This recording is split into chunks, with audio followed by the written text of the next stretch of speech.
balance of power changes over time. The institutions don't. They're really sticky. And so as a consequence, when you get the rise of China in a massive way and they're not aligned with the United States, well, that old global trade order that made a lot of sense when the Americans were, sort of had all the power, suddenly starts to erode. Well, that is true in terms of security order as well. And when the Americans don't want to be the global policeman, it's not like what we're seeing today in Ukraine is so new.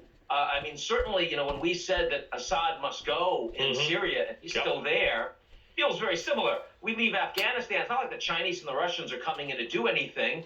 That's now basically a failed state. Haiti, Myanmar, Venezuela, there are a lot of places it's happened. But there aren't a lot of places where the people are European. And of course, the media pays more attention when it's European.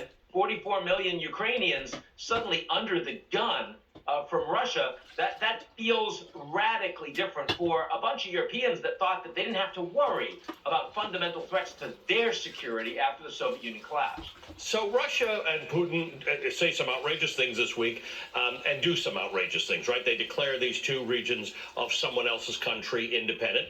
Not entirely different from what happened in Crimea in 2014, but they did it, and they would at least like the support of those people who are typically in their camp. Belarus is called a union state with Russia. They are joined. Not only is Belarus not a NATO country, but it's a very pro-Russian country. So is Kazakhstan.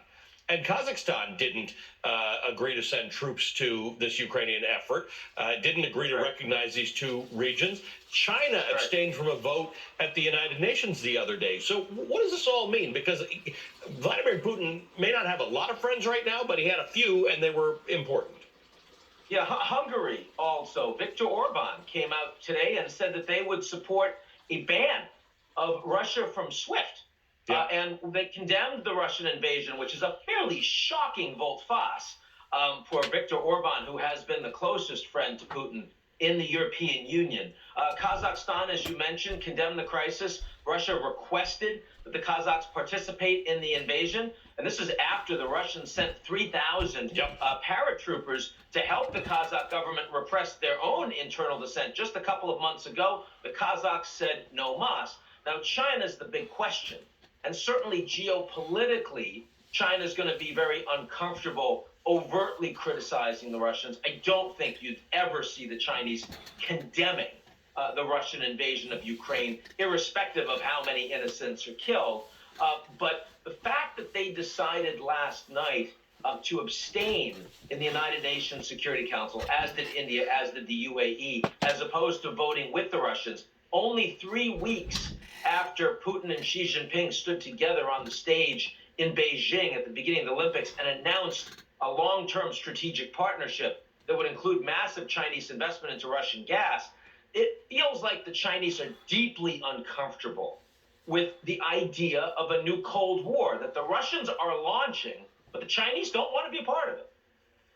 Ian Bremmer, your analysis always makes us smarter. We appreciate it. Ian Bremmer is the president and founder of the Eurasia Group, a global political risk consultancy. He's the author of Us Versus Them, The Failure of Globalism. Don't go anywhere. Another special hour of Velshi begins right now.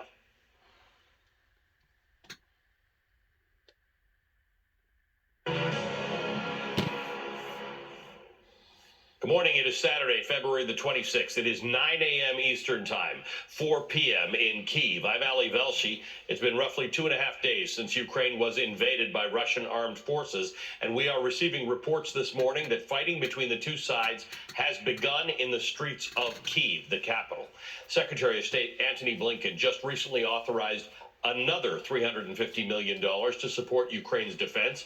Earlier, a missile hit a high-rise building in the capital city as Russian troops pushed into the capital.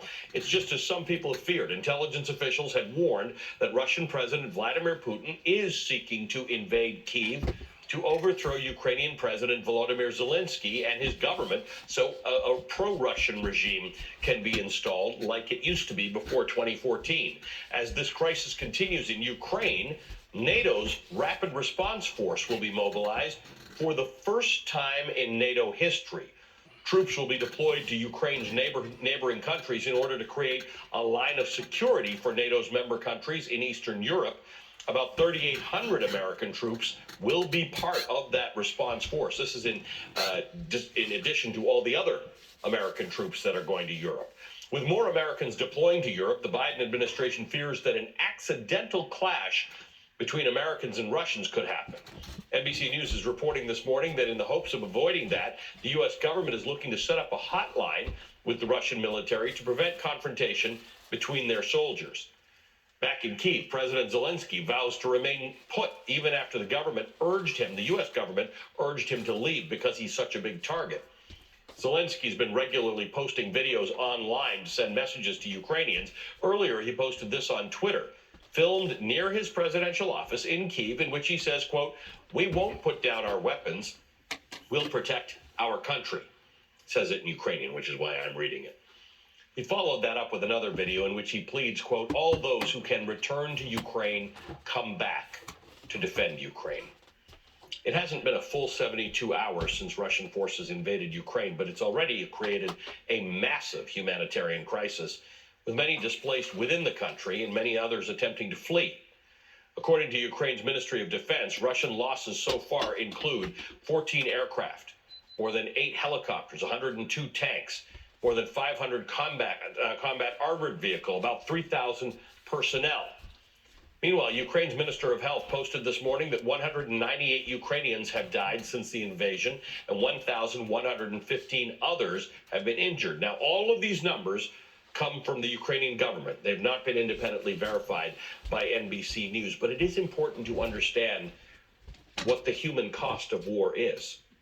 A lot of those Russians, by the way, those numbers I showed you of 3,000 Russians who died, Russia has a very large conscript army. Those are conscripts. They may not have the morale and the enthusiasm that Ukrainians have to fight this war. While the conflict escalates in Ukraine, there's been a significant anti-war response in Russia. This is Russia you're looking at. In the past few days, a couple of thousand of protesters have been arrested at demonstrations across the country. It's a very, very big deal for demonstrating against the government in Russia. You can demonstrate, but demonstrating against the government can get you arrested and ruin your career. Joining me now is NBC News foreign correspondent Erin McLaughlin. She's outside of Kyiv, from which she has been reporting for several days. You are relocating, Erin. What have you seen and what's happening?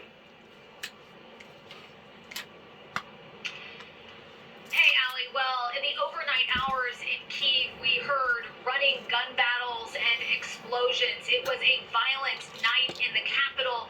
A ballistic missile striking a residential apartment building. I was speaking to a city official who said they believe that Russian special forces have entered the capital.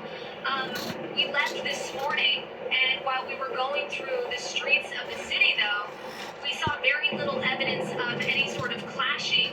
President Zelensky is saying that Ukrainian forces successfully repelled the Russian forces in the overnight hours, and what we saw on the streets of the city certainly seemed to bear that out, although we did not see a single Ukrainian military troop as we were leaving to the west. We went to the south and then to the west of the city. So we didn't see a single Ukrainian troop actually until we were about 25 minutes outside of the capital, and that's when we started seeing sort of makeshift checkpoints. The roads, as you can see right now, I'm about 110 miles out from Kyiv, heading in a westward direction. They're pretty clear.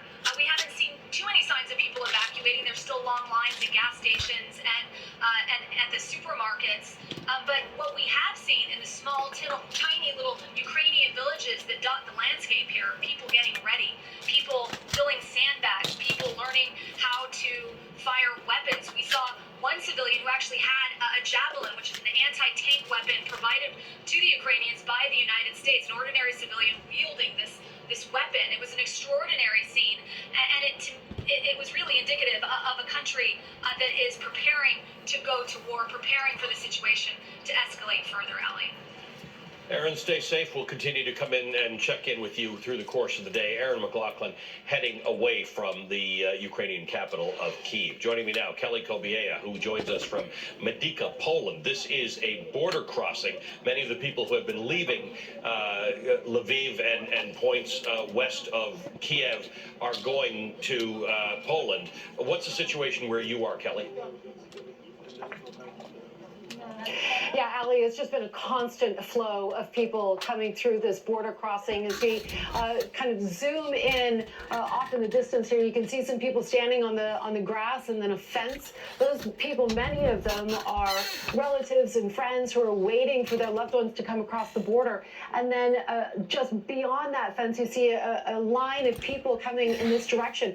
Those are people who are fleeing Ukraine, and they're just now making it to the Polish side, walking down that pathway, about to be reconnected, reunited with their friends and loved ones who are here. And a lot of them, we're talking about people who have been waiting out in the cold with no facilities, no shelter, no food or water for 24 hours or more. The crowds are that large on the other side of the border. We're talking about thousands of people, a line more than a mile long of people standing, waiting to be processed and come over to Poland. And the numbers from UNHCR are huge as well. 120,000, I think, is the latest number of people who have actually fled Ukraine.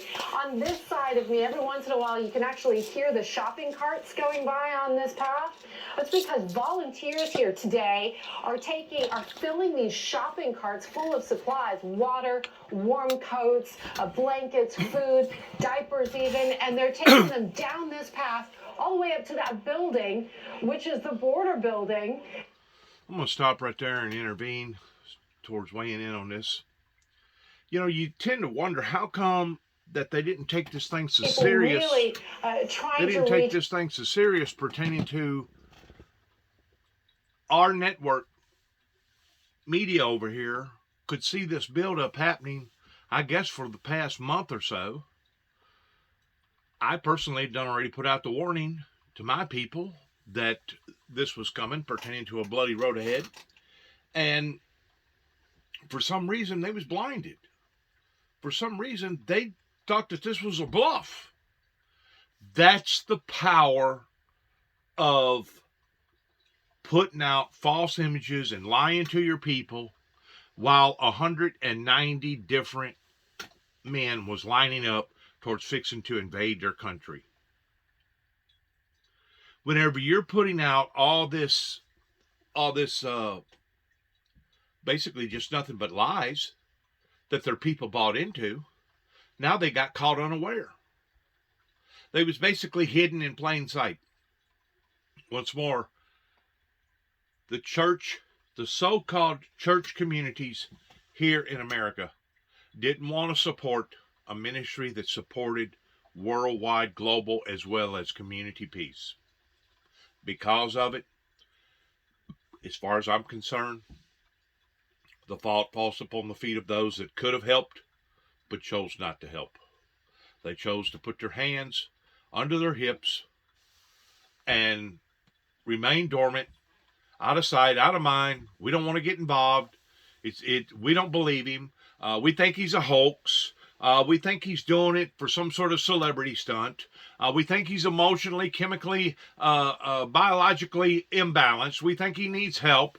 We think he's out of touch with reality, was the words that the media said over in Russia. Okay? And whenever you have this type of resistance coming up against a ministry, do you really think that I had a chance, a snowball chance, and you know what, towards ever being, I guess the word would be being effective in trying to prevent or stop something like this, in addition towards being able to teach and tell people how that I had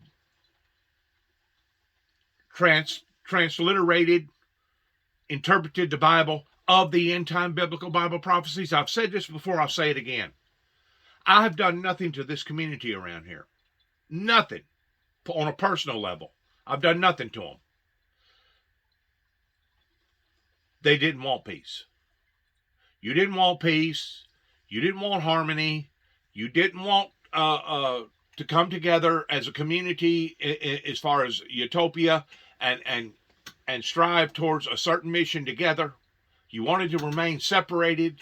The churches said, no, we're not going to have this individual preaching to us or telling us what we either should or shouldn't do. We're just going to go our own ways. Well, after 30 plus years, now you can see the results towards their decision. And I'm talking about the adult decision. I'm talking about the baby boomer decision. I'm talking about the hippie and the yippie. Those that thought that they were smart because they could read and write and they went to school a little bit. Now you're seeing the results of your decision that's going to be endlessly thrown upon to your children and your grandchildren. And in the meantime, you're still going to die. You're going to die in your graves, and I'm going to be able to stand back in the corner and say, 90 boo boo, I told you so. So in the meantime, while you got all these people that's dying without any honor, you take away the honor from the American land. You take away the honor from the true churches that does stand up for the things that our ancestors stood up for.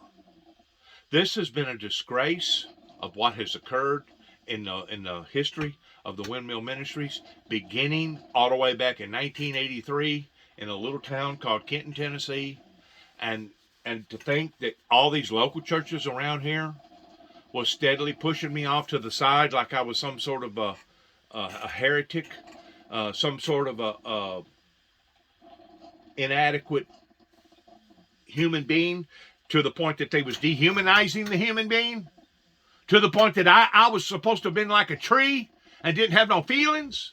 I was supposed to be like a rock that didn't have no feelings and have went through what I went through. I'm not going to say that you deserve what you're seeing unfold right in front of your very eyes, but I can say this: I told you so. I can say this: I tried to help you. I tried to initially help the American people. And because of it, now it has backfired, along with other things that has occurred in the past 30 plus years. It is backfired, and now